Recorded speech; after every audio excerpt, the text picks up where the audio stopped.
Uhayyikum bitahiyatil Islam. Assalamualaikum warahmatullahi wabarakatuh.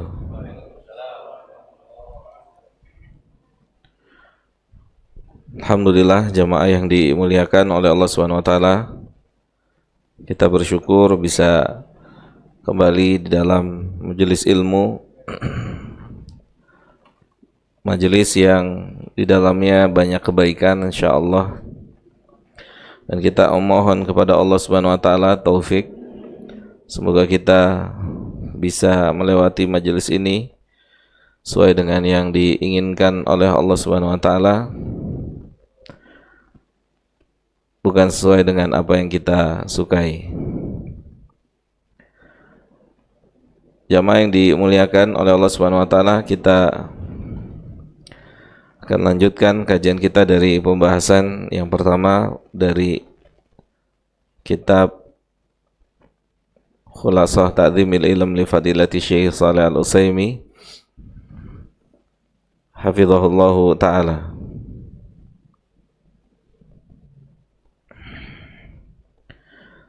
Kita masih berada pada pembahasan yang disebutkan oleh penulis yang berkaitan dengan kesabaran. Wa naw'u ats-tsani, bentuk kesabaran yang kedua,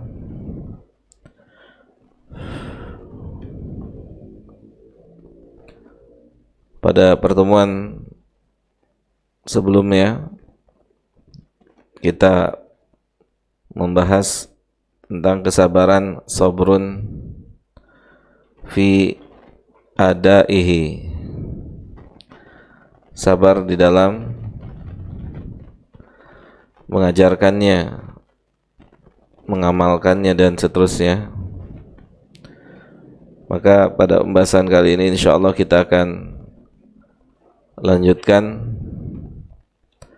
apa yang disampaikan oleh penulis hafizahullahu ta'ala. Silakan.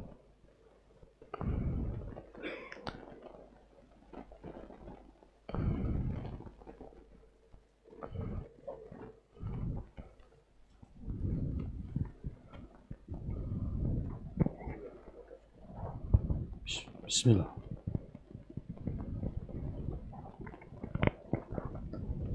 Bismillahirrahmanirrahim. Berkata penulis yang telah dialihbahasakan pada halaman 79, bagian yang kedua, sabar dalam belajar dan mengajar. Bagian yang kedua, bersabar saat mengajarkan ilmu. Duduk bersama para murid memerlukan kesabaran. Memahamkan mereka membutuhkan kesabaran. Menghadapi kesalahan-kesalahan mereka memerlukan kesabaran. Di atas kedua macam kesabaran ini, Jazakallahu khairan.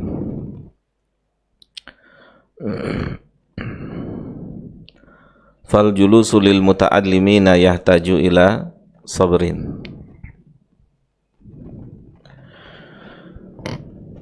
Penulis hafizahullahu ta'ala mengatakan,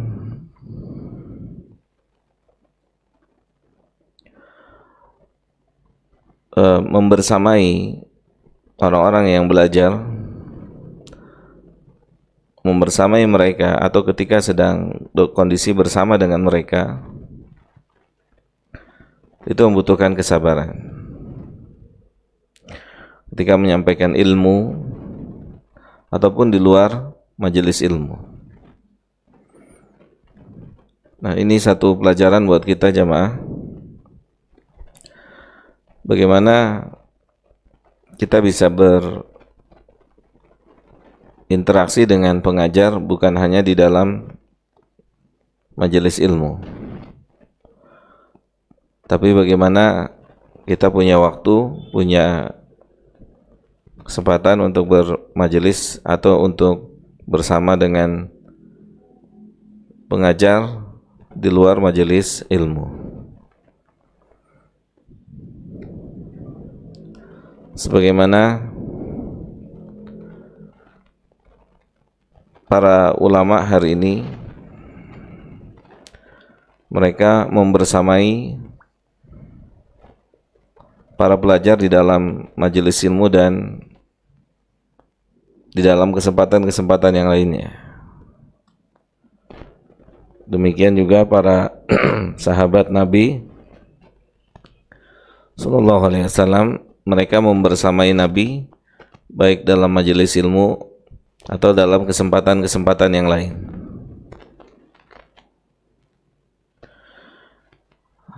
Dari situlah akan bisa menjadi lebih berkembang bagi seseorang, ya. Dan dari situlah seseorang akan menjadikan ujian dalam hidupnya adalah ujian perjalanan hidupnya. Jadi dia menjalani hidup ini semuanya dari ujian demi ujian, kesabaran demi kesabaran. Jadi ujiannya bukan lagi menunggu jadwal ujian yang akan ada lembaran-lembaran kertas, tapi dia akan menjadikan lembaran-lembaran kehidupannya adalah sebagai sebuah ujian yang membutuhkan kesabaran. Di sini penulis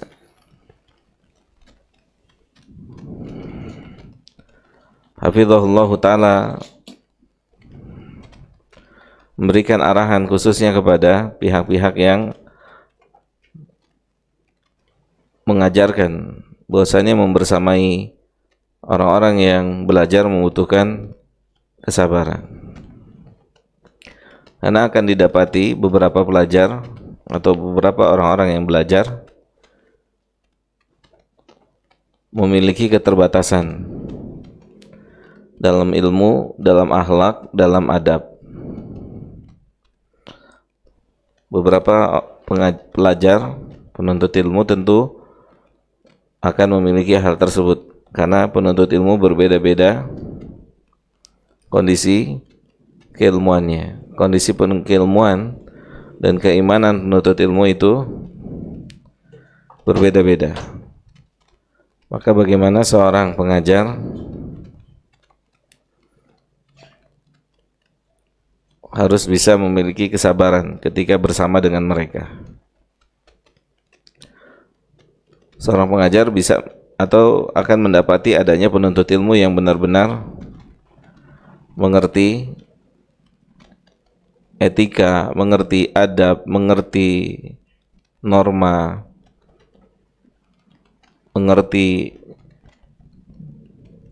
bermuamalah dalam majelis ilmu, dan juga seorang pengajar berkemungkinan akan bertemu dengan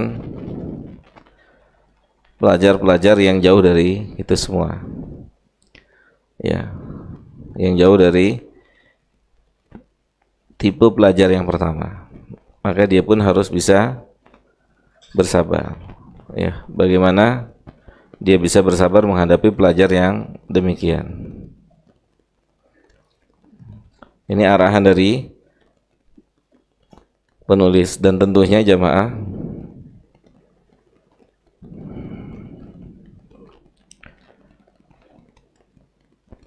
apa yang disampaikan oleh penulis ini memiliki dasar. Ini memiliki dasar dari perbuatan Nabi kita Sallallahu Alaihi Wasallam.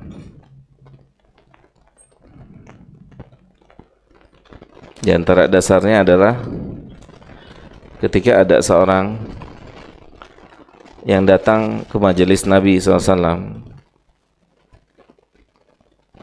seorang yang bernama Dimam ibn Tha'labah.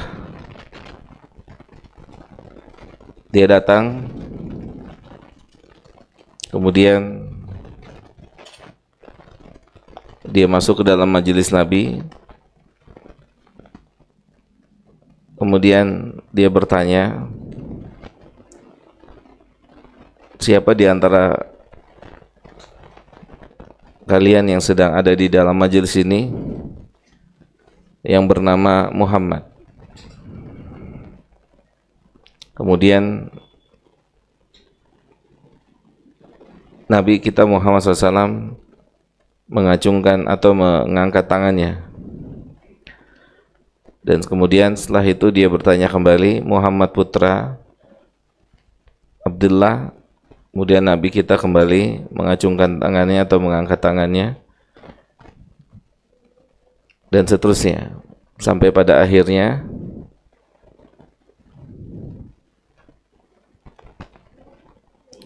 Imam Ibn Sa'labah mengikrarkan masuk Islam, mengikrarkan untuk masuk ke dalam agama Islam.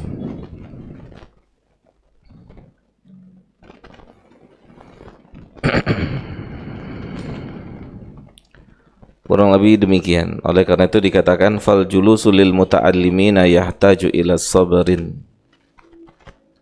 Membutuhkan kesabaran. Bersama dengan orang-orang yang belajar itu butuh kesabaran. Itu dalam majelis ilmu. Di luar majelis ilmu juga demikian. Karena kita sedang bersama dengan orang-orang yang secara keilmuan kemungkinannya di bawah kita, sehingga secara praktek kemungkinannya akan banyak atau akan didapati perkara-perkara yang keliru karena memang keilmuannya di bawah kita. Maka hendaknya kita memiliki sikap yang sabar. Ya, jamaah ya. Bagaimana kondisi ini berusaha kita miliki, terutama misalnya dalam urusan kita mendidik anak-anak, ibu-ibu, bapak-bapak mendidik anak-anaknya. Maka posisikan mereka sebagai posisi anak-anak yang memang dari sisi keilmuannya jauh di bawah kita, pengetahuannya jauh di bawah kita. Ya, oleh karena itu butuh kesabaran yang ekstra, butuh kesabaran yang ekstra dalam mendidik anak-anak kita. Ya, dalam mendidik anak-anak kita membutuhkan kesabaran yang ekstra. Dia bukan kita, tapi dia kita yang dulu. Dia kita yang dulu. Ya, dia kita yang dulu, yang sama seperti mereka, belum sampai ilmu dan seterusnya.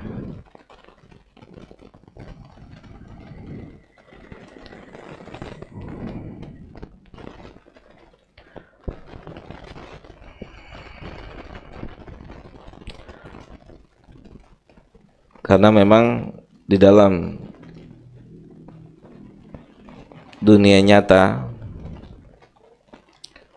didapati orang-orang yang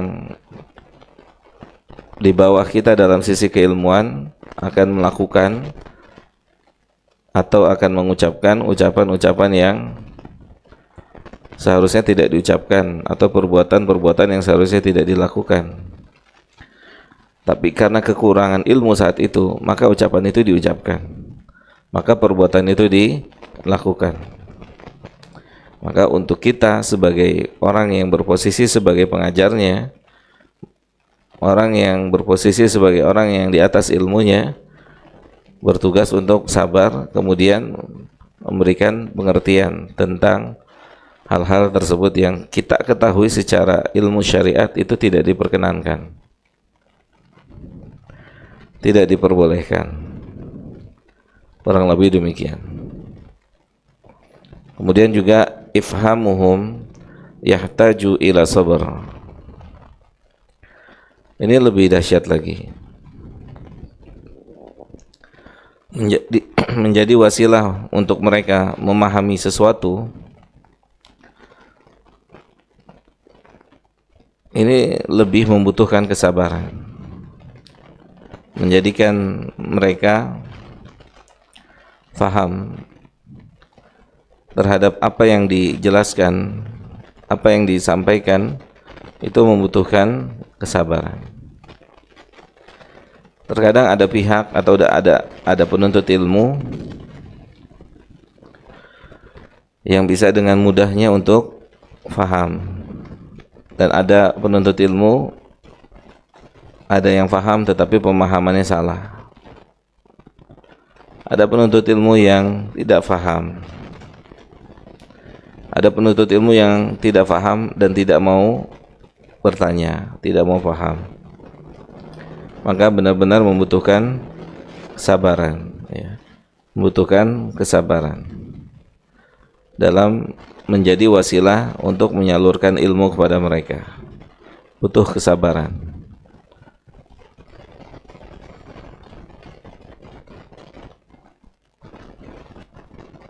Jangan sampai tergesa-gesa, baik tergesa-gesa dalam lisan ataupun tergesa-gesa dalam perbuatan. Maka hendaknya para pengajar banyak menahan, ya, ungkapan-ungkapan yang ingin dia ungkapkan, kan, tapi ungkapan itu tidak tepat diungkapkan secara syariat, atau perbuatan-perbuatan yang ingin dilakukan, akan tapi secara syariat perbuatan-perbuatan tersebut tidak tepat untuk dilakukan.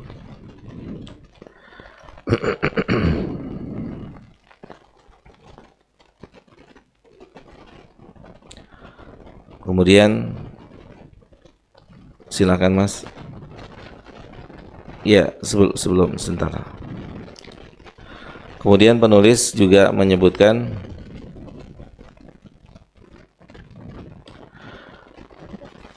bagaimana kita bisa bersabar menghadapi mereka dan bisa membedakan satu dengan yang lainnya, karena kondisi penuntut ilmu berbeda-beda, satu dengan yang lainnya kondisinya berbeda-beda.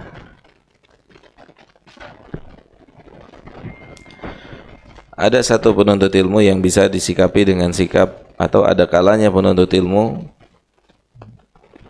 disikapi dengan sikap yang tegas, dan ada kalanya penuntut ilmu tidak disikapi dengan demikian. Dan seorang pengajar mesti menguasai hal ini,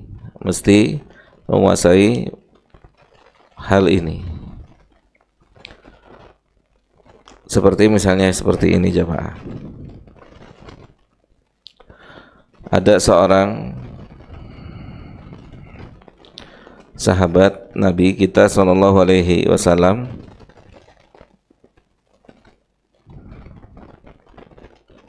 yang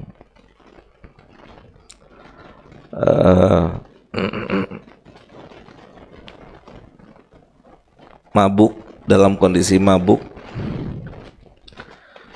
dan berulang-ulang, kemudian mendapatkan iqab ataupun hukuman,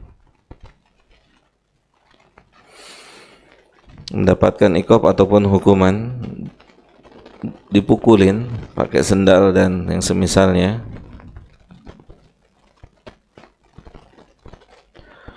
Kemudian karena berulang-ulang, maka kondisi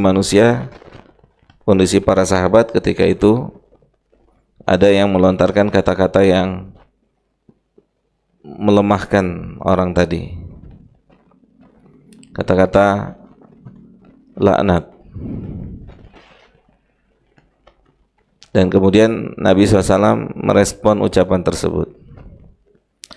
Nabi mengatakan apa? Jangan antum bantu syaitan Jangan antum bantu syaitan untuk melemahkan saudara antum.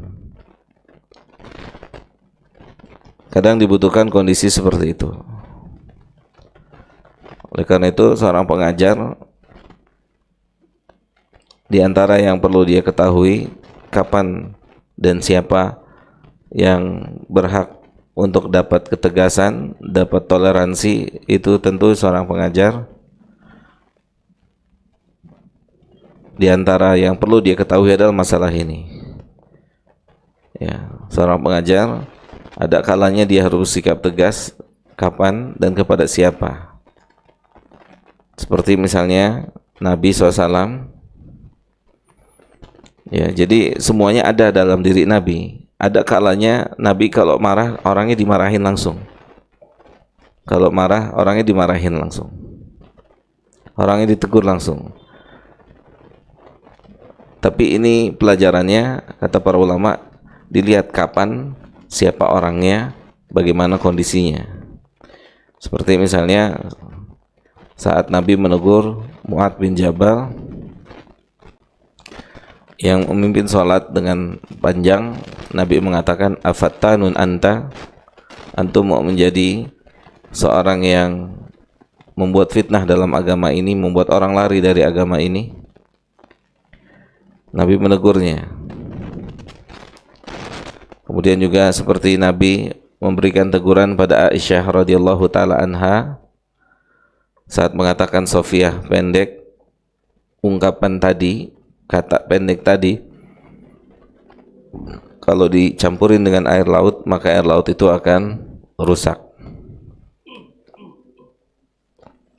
Dan seterusnya. Dan ada kalanya Nabi tidak bersikap demikian. Seperti orang yang kencing di masjid, Nabi diem, Nabi liatin. Maka di sini kata para ulama, ini kelebihan yang harus dimiliki oleh seorang pengajar. Enggak setiap orang, enggak setiap pelajar itu disikapi dengan sikap yang sama. Ada kalanya tegas kepada siapa dan seperti kondisi seperti apa.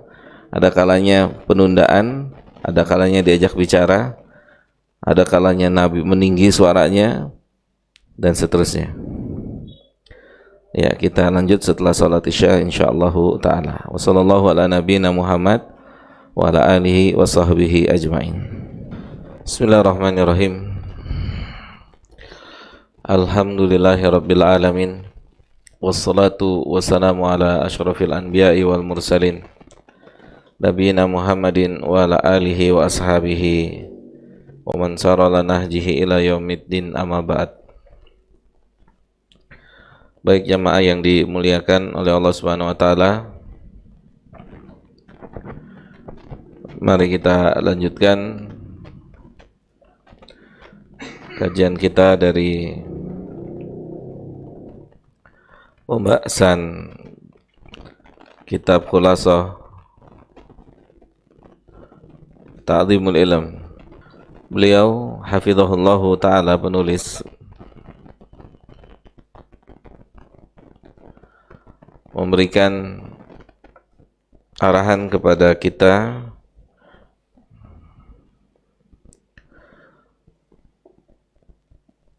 bagaimana bisa membaca situasi dan kondisi.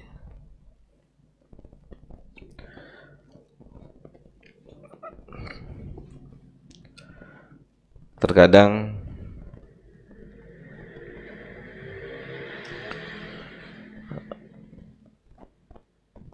apa yang akan kita lakukan atau apa yang kita lakukan dan kita perbuat atau ucapkan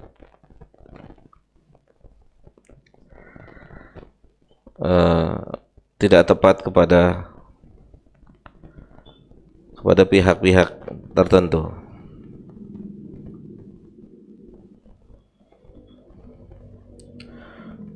Oleh karena itu dibutuhkan pengetahuan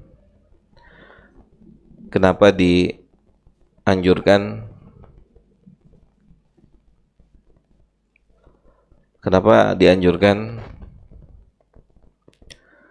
mengajar di tempatnya masing-masing.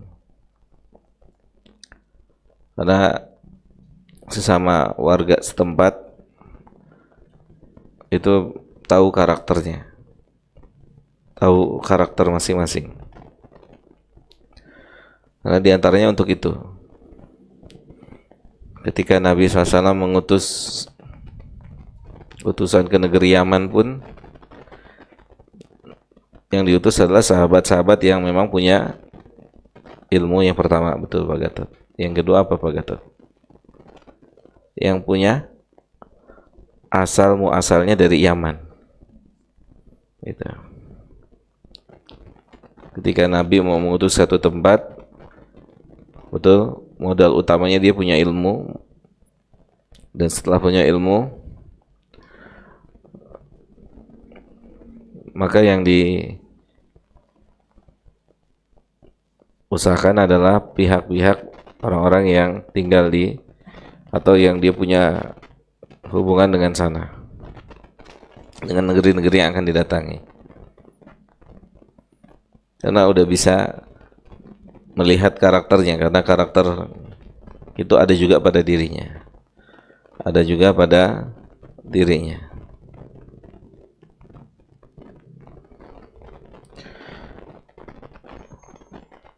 Karena bisa jadi jamaah, sebagaimana yang kita ketahui bersama, ada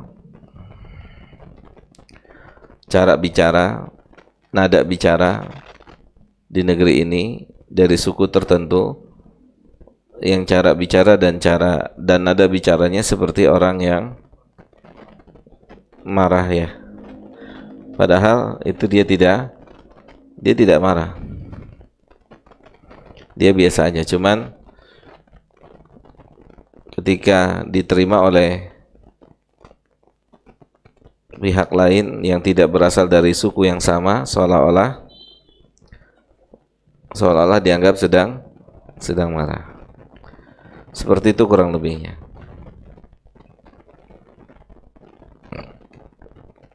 Karena bisa jadi akan terjadi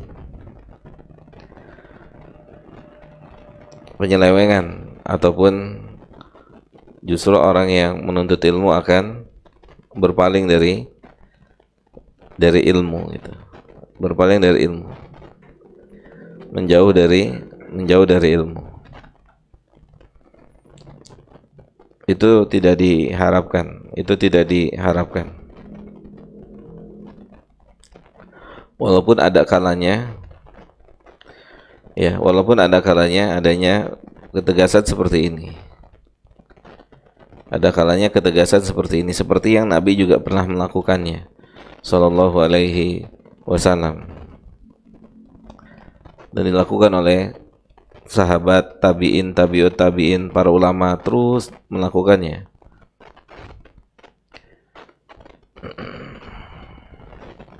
Dan seterusnya. Semoga bisa difahami. Seperti tidak usah jauh-jauh, kita punya anak SMA, SMP, SD, TK.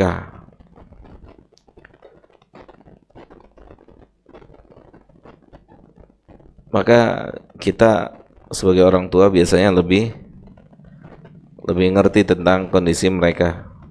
Yang SMA seperti apa, yang SMP seperti apa, SD, yang TK. Kemudian orang tua yang bijak adalah yang bisa menggunakan bahasa pada tempatnya masing-masing. Sama yang SD seperti apa bicaranya, sampai yang SMP, sama yang SMA, sama yang TK, dan seterusnya. Kurang lebih seperti itu. Kurang lebih demikian. Baik, semoga bisa difahami. Silakan Mas. Bismillah. Di atas kedua macam kesabaran ini, masih ada lagi jenis kesabaran lainnya, yaitu melatih diri sabar dalam menjalankan keduanya dan menjaga keistiqomahan. Ya. Setiap orang bisa melakukan beberapa lompatan untuk mencapai puncak. namun sedikit saja yang konsisten hingga berhasil. Ya.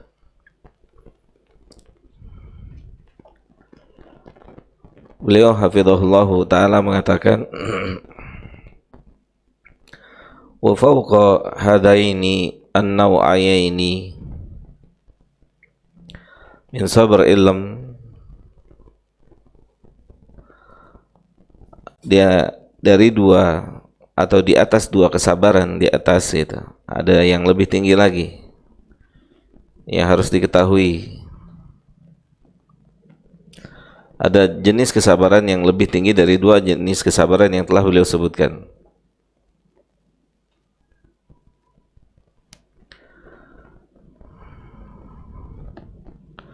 Itu sabar dalam istiqomah, kokoh untuk menjadi seperti itu, menjalankan keduanya, kokoh, tidak berubah. Karena ini jauh lebih sulit, ya, jauh lebih sulit jemaah.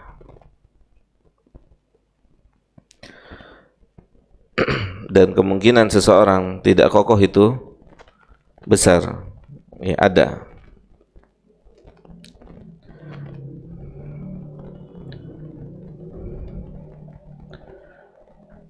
Oleh karena itu, jamaah yang dimuliakan oleh Allah Subhanahu wa taala, jadi orang yang kokoh pun bisa apa? Bisa mundur dari kekokohannya. Orang istiqomah bisa mundur dari keistiqomahannya kalau dia sendiri tidak paham kondisi ini. Kalau dia sendiri nggak paham kalau orang istiqomah itu bisa mundur. Jadi jamaah, kita dalam menuntut ilmu itu nggak ada yang berada di zona aman, nggak ada. Ya, nggak ada yang berada di zona aman. Semuanya harus waspada. Semuanya harus waspada. Semuanya harus menatap dalil. Semuanya harus menatap dalil. Menatap wahyu Al-Quran dan Sunnah. Melihat dalil, ya. Karena ketika kita melihat lingkungan sekitar, justru keumuman bisa membuat kita lemah dan bisa membuat kita tidak istiqomah. Maka tetaplah dalil dan percayalah dengan langkah yang kita ada di atasnya. Percaya sama Allah dengan langkah yang kita melangkah di atasnya itu, maka kita akan kokoh jemaah. Dan berusahalah jadi manusia yang menjalani hidup ini bukan manusia yang ikut-ikutan manusia lainnya, tapi manusia yang mengikuti dalil, yang mengikuti keterangan Al-Quran dan Sunnah Nabi Sallallahu Alaihi Wasallam ala fahmi salafil ummah. Tatap itu, terus pegang itu. Dan Nabi yang mengatakan SAW, ya, tatap, pegang sunnah Nabi dan sunnah para sahabat Khulafaur Rasyidin, gigit dengan gigi geraham yang kuat. Terus jangan banyak lihat kanan dan kiri, jangan banyak lihat lingkungan, karena itu bisa melemahkan kita, bisa memberikan pengaruh negatif bagi diri kita. Terus tatap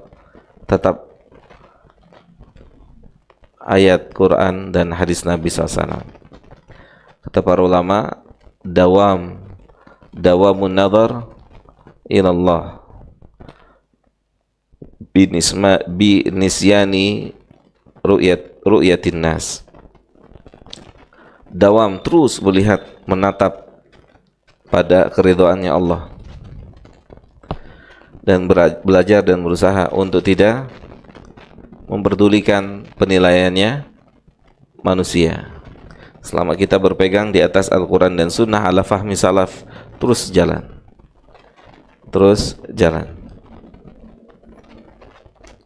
Salah satu cara untuk bisa istiqomah, sabat, ya, salah satu bisa untuk istiqomah, Untuk mencapai satu titik-titik tertentu seseorang punya kemampuan, tapi udah sampai titik itu, tidak semua orang bisa mempertahankan apa yang sudah dia capai. Kalau bahasa kita, mempertahankan jauh lebih sulit dari apa Pak Gatot? Daripada menggapainya. Seperti antum sudah ngaji seperti ini, seperti kita sudah belajar. Untuk mencapai menuntut ilmu ini jauh lebih mudah dibanding untuk mempertahankan menuntut ilmu ini sampai kita meninggal dunia.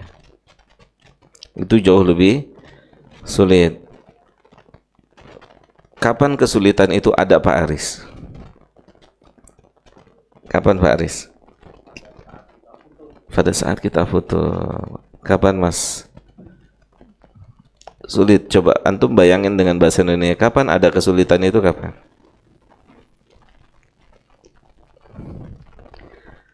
Datang ujian.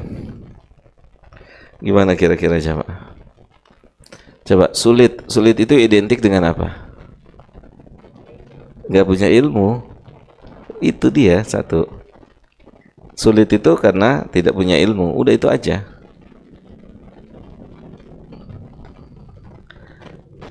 Hari ini ujian akidah di ruangan ini. Dibagiin kertasnya. Ada pelajar yang pertama, yang kedua, begitu ngelihat ketawa dia senyum. Senyum. Ngelihat apa? Soalnya. Yang di pojokan mulai keringatnya mulai keluar. Keringatnya udah mulai keluar. Bajunya udah mulai basah. Kenapa tuh gitu Pak Gatot? Kenapa nggak punya ilmu? Yang di pojokan udah bilang, ini Ustadz salah bikin soal. Kan begitu pelajar kalau nggak bisa jawab ya. Ini kayaknya Ustadz salah bikin soal. Dalam satu ruangan yang sama, soal yang sama, cara mengerjakannya, cara mengatasinya beda. Saya mau tanya, dengan apa dia mengatasinya? Ilmu. Bukan dengan apa Pak? Ijtihad. Bukan dengan apa? Bukan dengan contek. Dengan apa Pak? Bukan dengan duit, bukan dengan kedudukan. Lihat, masalah itu nggak selalu mesti diselesaikan dengan duit. Saya nggak selalu selesai hanya dengan duit, dengan kedudukan. Ya enggak? Antum banyak duit di situ berfungsi nggak? Tapi antum nggak ngerti soalnya. Biar joki.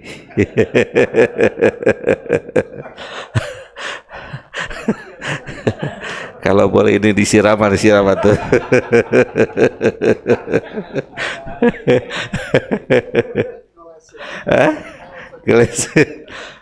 Paham dah tuh. Antum punya uang banyak, bapak antum pejabat, ya kan? Antum punya nama di daerah antum, atau nggak ngerti ilmu untuk jawab itu, berfungsi nggak? Nggak berfungsi kan? Sama sekali nggak berfungsi. Di situ dapat pelajaran. Uang, kedudukan bukan untuk menyelesaikan masalah. Ilmu.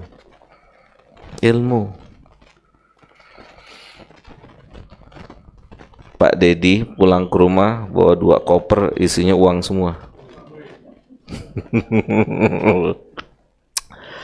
Sampai ke rumah kata istrinya, apa tuh uang? Segini doang, nggak ada lagi yang lain. Mungkin kayak gitu. Berarti nggak selesai dong masalahnya. Tetap berantem dong. Kata Pak Dedi, udah gue capek-capek lo begitu lagi gitu. Oke, 2 tentengan, 2 tas, isinya mah duit semua, bukan kertas. Isi duit semua tuh dibawa buat keluarganya. tapi cara menyikapinya tidak benar, tetap aja jadi masalah. Pak Dedi pulang ke rumah, senyum-senyum, tanya istrinya, atau Pak Dedi saat kasih tahu, hari ini tidak ada pemasukan. Alhamdulillah. Yang penting Bapak pulang selamat. Masya Allah. Yang penting Bapak pulang selamat. Tidak ada masalah. Itu. Selesai nggak masalahnya? Padahal pulangnya nggak bawa apa-apa. Itu pulang nggak bawa apa-apa. Anaknya bangun. Bapak nanyain, bapak, ibunya, istrinya, bagaimana caranya mengalihkan kepada anaknya agar anaknya bisa mengerti kondisinya ini. Diajak main dan seterusnya. Lelah tidur. Anak itu, masya Allah, ketemu lapangan luas aja udah selesai belum? Ya nggak sih? Antum bawa aja pinggiran Monas tuh. Selesai masa, selesai. Anak itu ngelihat lapang itu udah lari kenceng kan. Insya Allah. Ternyata murah ya, membahagiakan. Murah, wallah murah. Kita aja bikin ribet diri sendiri. Kita aja yang membebankan diri kita sendiri. Apa? Masya Allah. Kata-kata hari ini.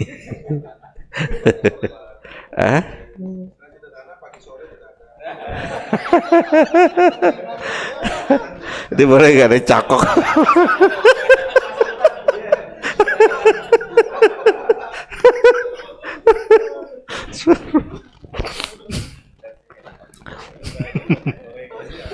Oke, jelas ya? Jelas nggak? Antum coba cara menjalani hidup ini, ternyata uang dengan kedudukan bukan sumber menyelesaikan masalah, tapi ilmu. Bagaimana suami istri membangun ilmu, mendidik anak-anaknya, mendidik putra-putrinya, terus dididik. Bapaknya, suaminya keluar cari nafkah, ibunya istrinya mendoakan, terus anak-anaknya diperintahkan untuk doain bapakmu nak. Kemudian diajarkan rezeki terbesar yang Allah berikan pada keluarga kita adalah kita sudah bisa sholat 5 waktu.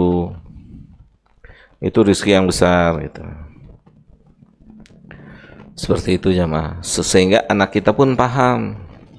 Anak kita paham rezeki terbesar yang sudah Allah berikan pada keluarga kita di sini. Alhamdulillah, keluarga kita, bapakmu, ibumu, kamu semua, kakakmu, adikmu sudah sholat 5 waktu pakai penutup aurat yang benar, bicaranya tidak sembarangan.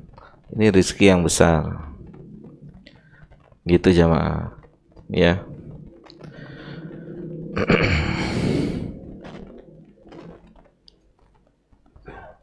Nah, kita kembali kepada sulit. Jadi sulit itu identik karena tidak punya ilmu. Sulit itu identik karena tidak punya ilmu. Sulit pemecahannya adalah ilmu, bukan fulus. Wallah, bukan fulus. Bukan fulus, bukan jabatan, bukan kedudukan, ilmu. Ya, ilmu. Antum safar, punya uang, masuk hotel, terus bayar, nginep, kamar mandinya ada kecoa, komplain ya? Komplain ya? Pengumuman komplain ya? Wah, ini gimana nih, gini. Di luar sana ada yang safar, masuk masjid, pakai autan, tidur sampai pagi nyaman. Ada nggak yang gitu? Tapi nyaman, bangun tuh jam 3 bangun, jam 4 bangun, tidurnya di masjid, bawa autan. Mau safar kok bawa autan? Emang mau nginep di mana? Hotel Pertamina, SPBU gitu. Keren kan Hotel Pertamina. Tapi nyaman. Wallah itu terjadi. Masuk hotel 1 malam 2 juta, nggak taunya kecoa keluar, ribut, wah, saya udah bayar mahal. Berarti nggak selesai masalahnya dah, Pak Dedi. Saya nggak, Pak Dedi? Nggak selesai. Terus kita safar sama teman kita, tidurnya di mana? Di masjid. Wah, tadi ana bayar hotel nggak asik banget tuh, ana bayar 2 juta semalam, ada kecoanya. Kamar mandinya di dalam kamar ada kecoanya. Anduknya belum dianterin. Ente gimana tidurnya? Alhamdulillah sih nyamuknya nggak terlalu banyak sih, masya Allah. Tidurnya pulas ya, ya. Subhanallah jemaah. Hidup ini simpel, Pak. Simpel dah. Simpel. Gitu. Jadi sumber masalah karena nggak punya ilmu. Punya ilmu selesai. Punya ilmu selesai. Setelah taufik Allah tentunya. Ya, setelah taufiknya Allah. Nanti kita bahas tentang sabat ini. Sabat atau istiqomah. Ada orang yang tidak bisa istiqomah. InsyaAllah pada pertemuan berikutnya kita kembali akan mengulang pembahasan ini. Wassallallahu ala nabiyina Muhammad wa alihi wa sahbihi ajma'in. Bismillahirrahmanirrahim. Alhamdulillahi rabbil alamin. Wassalatu wassalamu ala asyrafil anbiya'i wal mursalin. Nabiyina Muhammadin wa ala alihi wa ashabihi wa man sara ala nahjihi ila yaumiddin, amma ba'd. Baik jamaah yang dimuliakan oleh Allah Subhanahu wa taala, kita masuk pada pelajaran yang kedua. Pelajaran dari kitab Tauhid. Kita ada di Al-Faslu Al-Khamisu Istilzamu Tauhidi Rububiyyati li Tauhidil Uluhiyyati.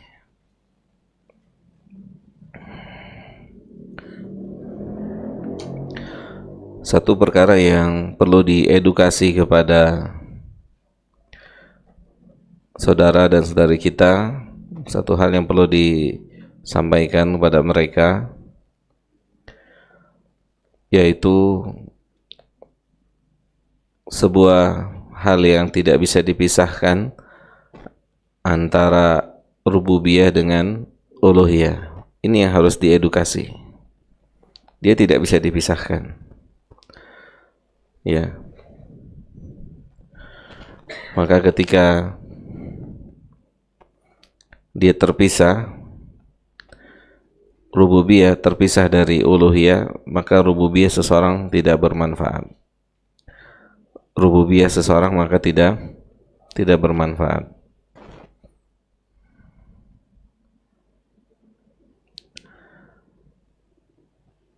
Rububiyah harus disatukan, harus selalu bersama dengan uluhiyah. Ini yang harus disampaikan, ini yang harus diketahui oleh kita semua, dan kemudian berusaha kita semua untuk mengamalkan, menyampaikan bahwasanya dua hal ini tidak bisa dipisahkan.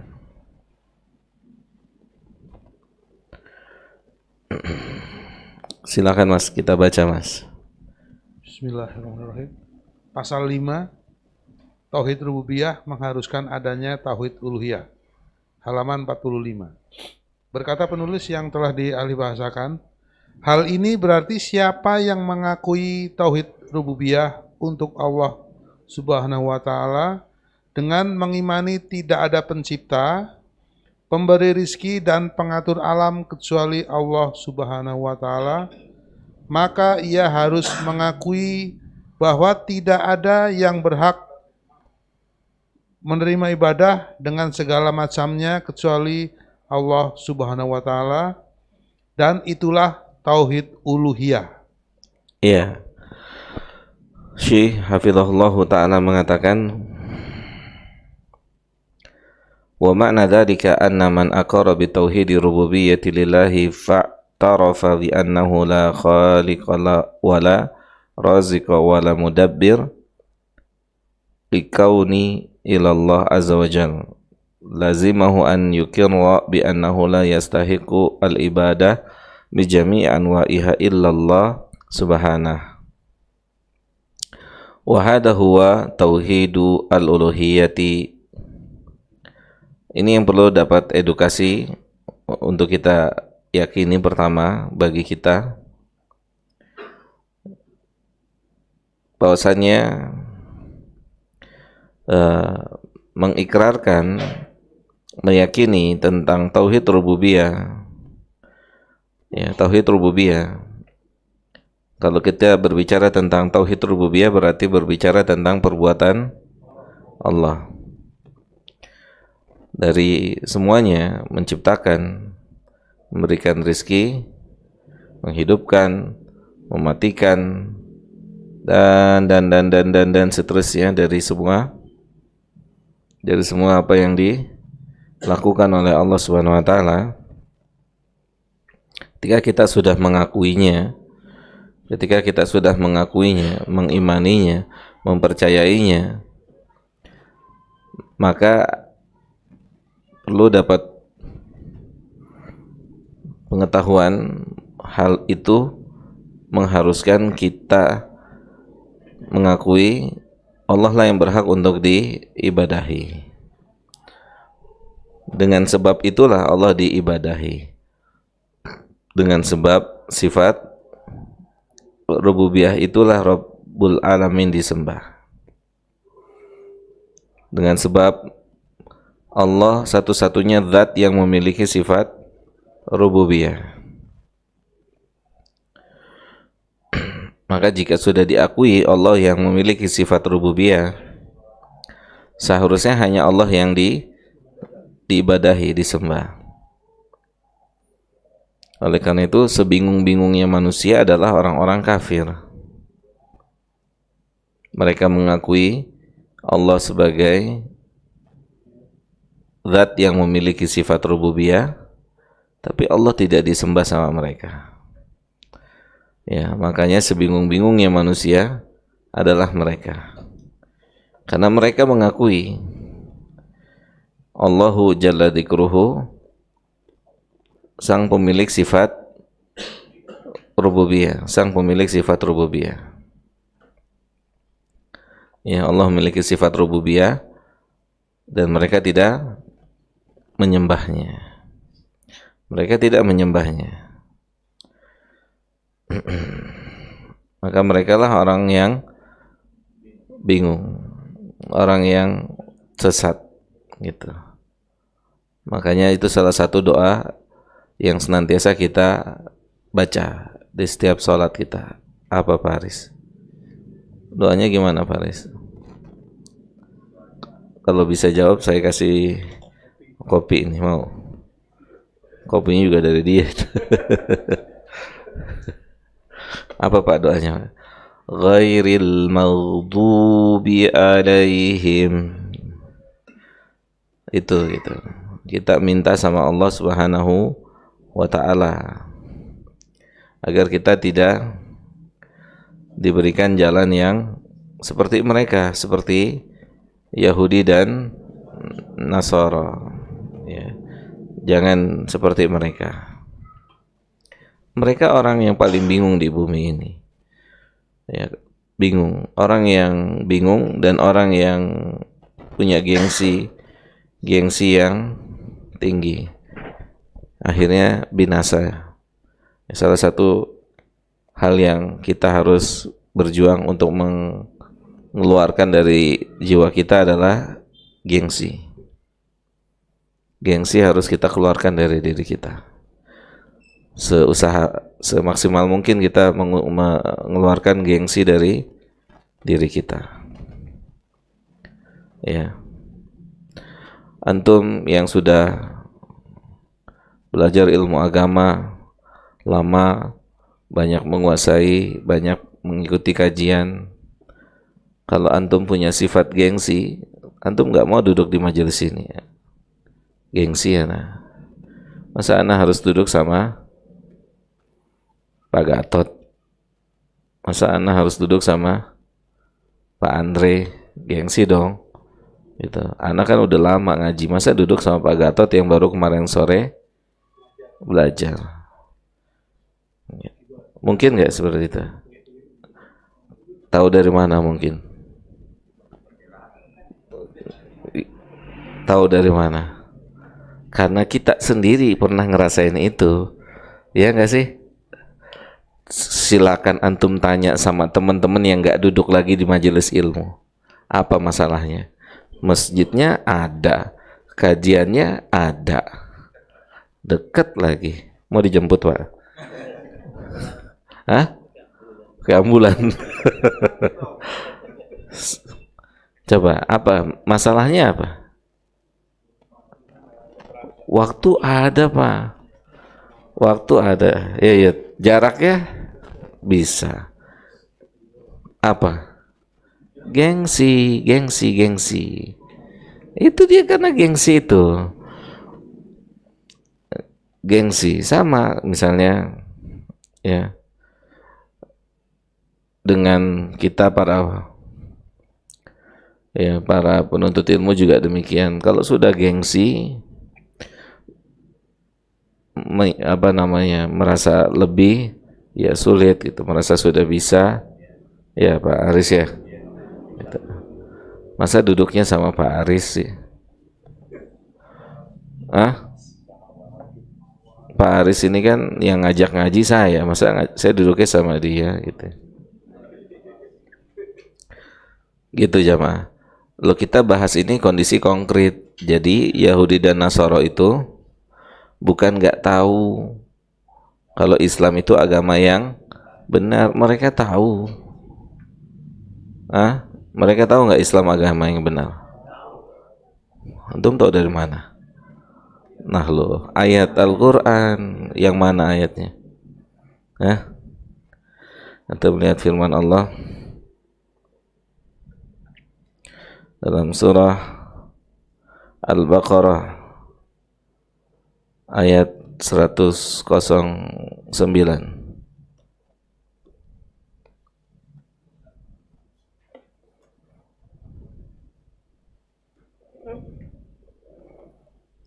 Silakan Mas apa namanya? Ardian. Masya Allah Mas. Bismillah. Arabnya juga tat nggak? Wih, luar biasa di orang satu ya. Iya. Artinya aja tat. Tafadhal. Bismillah. Ana saat takallama aka bil lugatil arabiyyah munul an hatta nihayatid dars kayf ma ra'yukum? Afan. Kholas. Khasun laka. Kayf ma ra'yukum? Kaifa halak. Udah ngasuk mana-mana tat. Yes, tafadhal. Oh, nih. Jadi gak kuat sih. Tafadhal. Ijayah lupa semua jadi.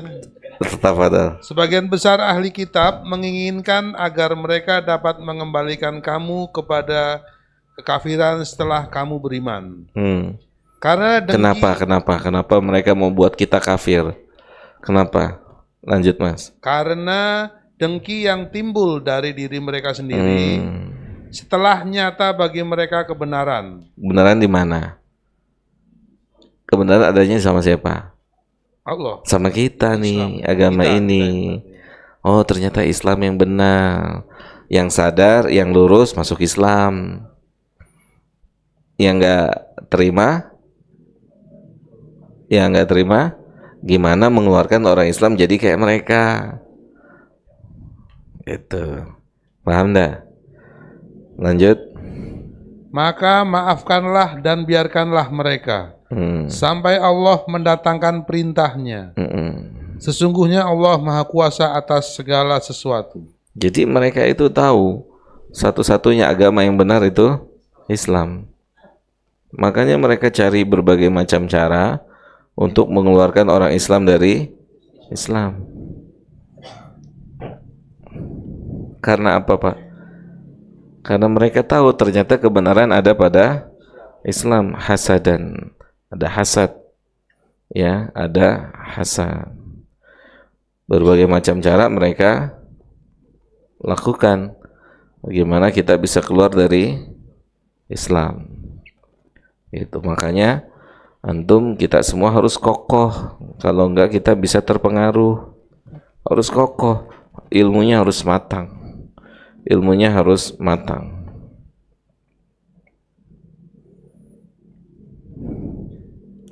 Kalau nggak bisa terpengaruh mereka, terkena pengaruhnya orang-orang kafir. Mereka tahu jamaah, mereka bukan tidak tahu. Bahkan antum tahu apa kata Allah ya dalam ayat yang lain?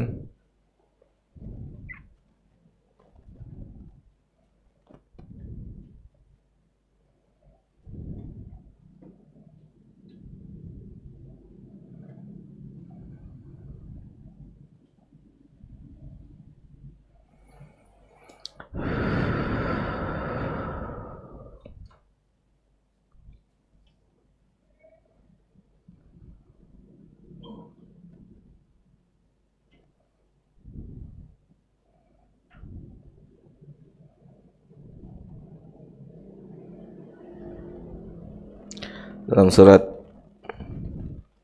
Al-Hajj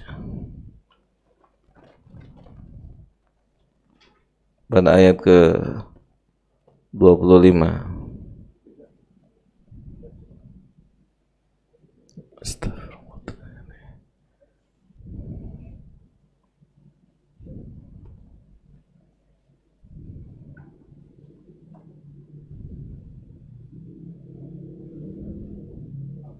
Ya, ayat 25. Lihat apa kata Allah.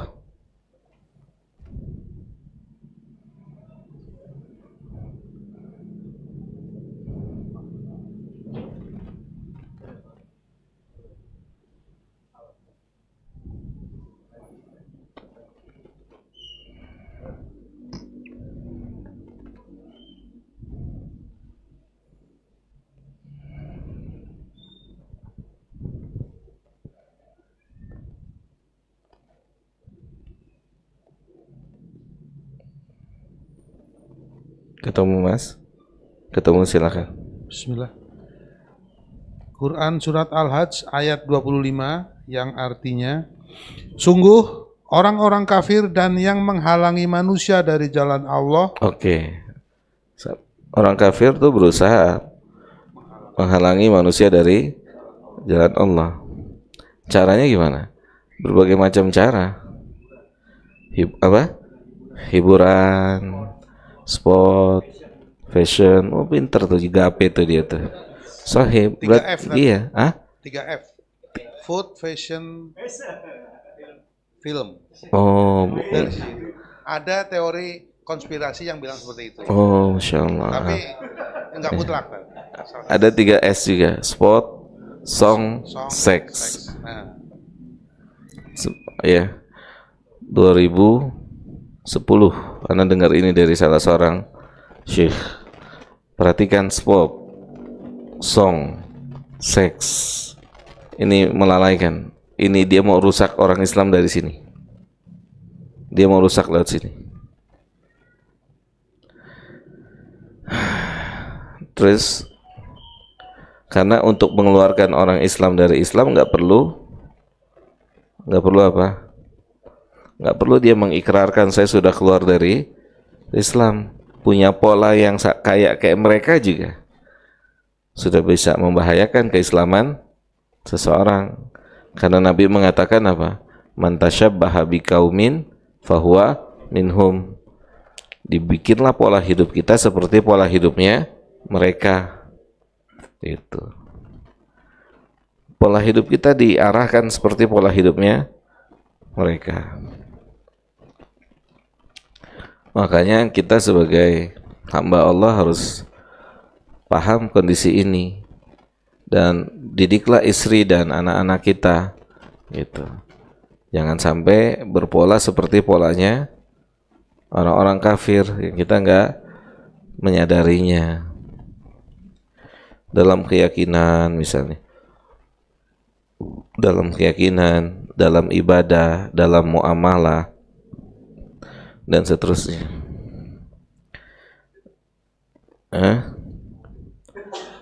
Maulid kenapa Pak? Iya, asal muasal segala sesuatu. Iya, jamaah. Masya Allah ya. Makanya fashion tadi disebut nama Pak Andre. Apalagi Pak? Makan. Ya. Makannya udah kayak orang kafir ya. Gimana tuh? Ya gitu deh ya. Cara berpakaiannya, cara bicaranya, dan seterusnya. Itulah mereka mau menghalangi manusia dari jalan Allah. Dan lebih tegas lagi Allah bilang dalam surat Al-Anfal ayat 36, antum lihat.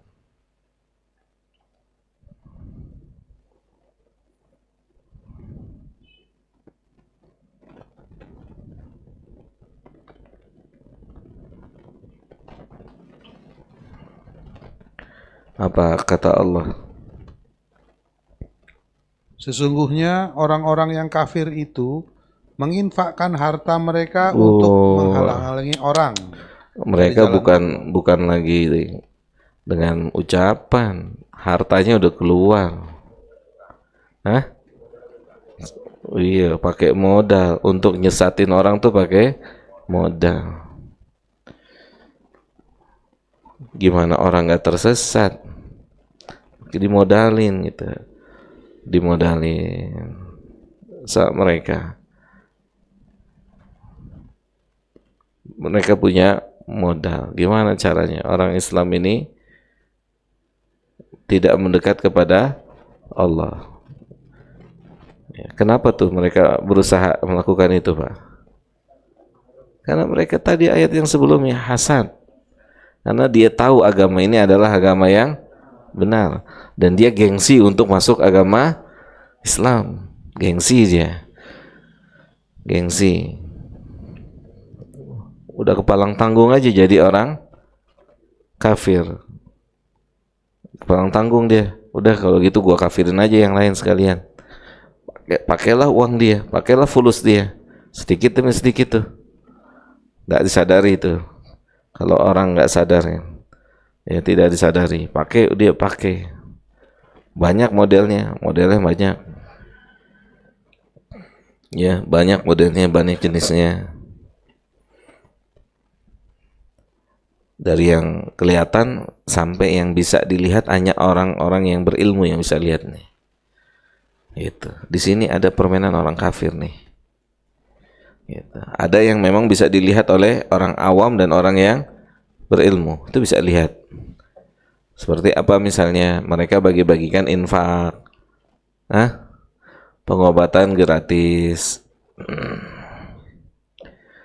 Gitu kan. Keluarin hartanya kan. Nah, didoktrin. Itu kan doktrin tuh. Tidak sedikit orang Islam yang akan mengatakan ternyata orang kafir baik juga ya. Baik banget tuh. Goyang akidahnya. Itu kan kelihatan sama yang awam dan sama orang yang berilmu.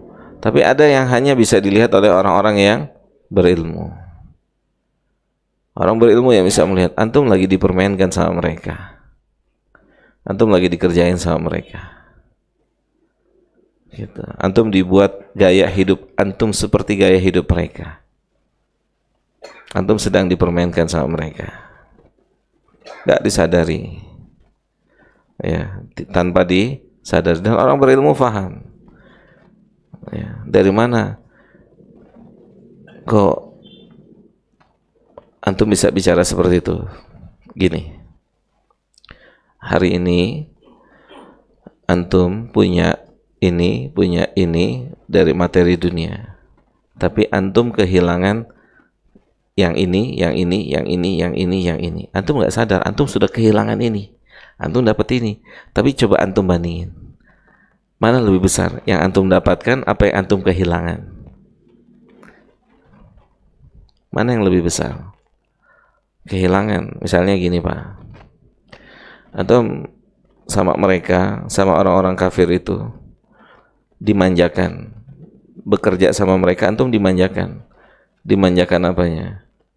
Fasilitasnya, gajinya, tunjangannya, antum dimanjakan sama mereka. sebelum antum kenal sama mereka, antum punya rezeki Allah yang lain. Rezekinya Allah itu yang lain apa? Antum bisa dekat sama istri dan anak-anak, antum bisa ke masjid bareng-bareng sama mereka, antum bisa anterin mereka, nganterin dia ngaji, TPA, baca Quran, antum bisa pimpin mereka qiyamul lail, antum bisa ajak dia duduk di pengajian, antumnya juga bisa ikut ngaji, antumnya juga bisa qiyamul lail, antumnya bangun malam. Tapi setelah ini antum kehilangan ini semua, diganti dengan ini nih. Kalau tidak dibaca dengan ilmu, antum ketipu. Antum ketipu. Antum dapat sesuatu yang seolah seakan-akan itu besar, padahal antum kehilangan yang lebih besar. Terjadi enggak Pak Dedi? Dalam dunia ini terjadi nggak? Terjadi. Pak Dedi, besok jabatan naik, jenggot potong dikit boleh? Biar lebih rapi Pak. Naik 50%, siap nggak? Oh iya Pak, nggak apa-apa potong dikit Pak ya. Oke Pak, saya potong dikit besok. Sedikit. Besok naikin lagi 2 tahun lagi. Pak, pimpinan itu nggak, jenggotan itu nggak berwibawa Pak. Pimpinan itu jenggot harus dikelimiskan. Gimana, siap nggak? Naik lagi 100% lagi ya, Masya Allah. Pindah dong dari Mahkota Simpruk. Hah? Pondok Indah apa Pondok Jati? Atau Pondok Karet? Japos. Tetanggaan dong. Iya. Wallah. Siap nggak? Gajinya sekian. Maghrib di mana antum? Biasanya antum di mana maghrib? Biasanya udah siap-siap, udah rapi, ya wangi, udah kadang-kadang azan, Allahu Akbar, Allahu Akbar. Ini maghrib masih di mana? Di mana? Nanti lama-lama stres sendiri antum. Dan akhirnya antum susah keluar dari circle ini. Berkata Syekh Abdul Razak, jangan main-main dengan kesibukan dunia. Kalau enggak, antum enggak bisa keluar dari situ. Sekokoh apa manusia bisa masuk di situ? Enggak bisa Pak, enggak bisa Pak. Mundur Pak, mundur. Dikit, dikit, dikit, dikit. Apalagi sudah ngerasain apa? Hah? Manis. Ternyata manis ya naik mobil mewah. Hah? Ternyata manis naik mobil mewah yang kalau kena gajulukan biasa aja gitu. Mobil Ana selama ini kena gajulukan buruk. Hah? Ternyata naik mobil mewah manis ya. Masya Allah. Kenapa nggak dari dulu aja gua begini? Salah begaul gua dulu. Mungkin nggak begitu Pak? Masya Allah. Tertipu akhirnya. Tertipu sama dunia. Hati-hati dunia itu. Orang yang punya sudah katakan tuh melalui lisan, ad-dunya mal'unatun. Dunia itu terlaknat. Coba tuh. Yang punya tuh, dunia itu terlaknat. Illa, kecuali ada 4 perkara. Antum kalau nggak masuk 4 ini, berarti aktivitas antum aktivitas terlaknat. Ad-dunya mal'unatun, mal'unun ma fiha. Semua yang ada di dalamnya terlaknat, kecuali 4 hal. Apa aja? Apa aja? Zikir. Zikir artinya ingat Allah. Aktivitas antum itu mengingat Allah. Ya. Ada nggak di kantor lagi mumet, bos bilang zikir gitu? Ada nggak Pak Dedi yang pernah di kantor? Lagi mumet nih masalah di kantor nih, terus solusinya ada nggak yang bilang zikir, banyak yang zikir, ingat sama Allah, minta pertolongan Allah? Ada Pak? Subhanallah. Wa mawalah atau yang semisalnya. Terus yang ketiga apa? Orang yang berilmu. Kemudian yang ketiga, orang yang belajar menuntut ilmu. Masuk di 4 ini. Kalau enggak masuk bagian dari yang terlaknat.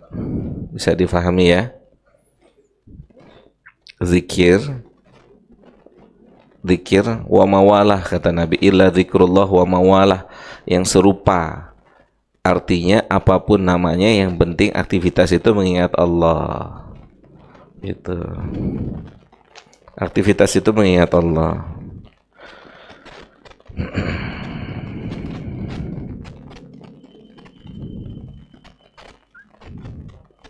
Maka kalau antum tahu ini, yakin antum kokoh jadinya, nggak terombang-ambing mesti gimana gitu. Kokoh dalam menjalankan kehidupan. Enggak, wah enak juga begini ya, enak juga begitu ya, enggak. Tapi pegang ilmu. Ana jalanin ini karena berpegang dengan ilmu. Jelas ya? Orang kafir sudah berinfak tuh. Berinfak enggak? Innal ladzina kafaru yunfikuna amwalahum, untuk apa? Untuk apa? Untuk mencegah tuh, surat Al-Anfal ayat ke 36. Untuk apa dia keluarin infaknya?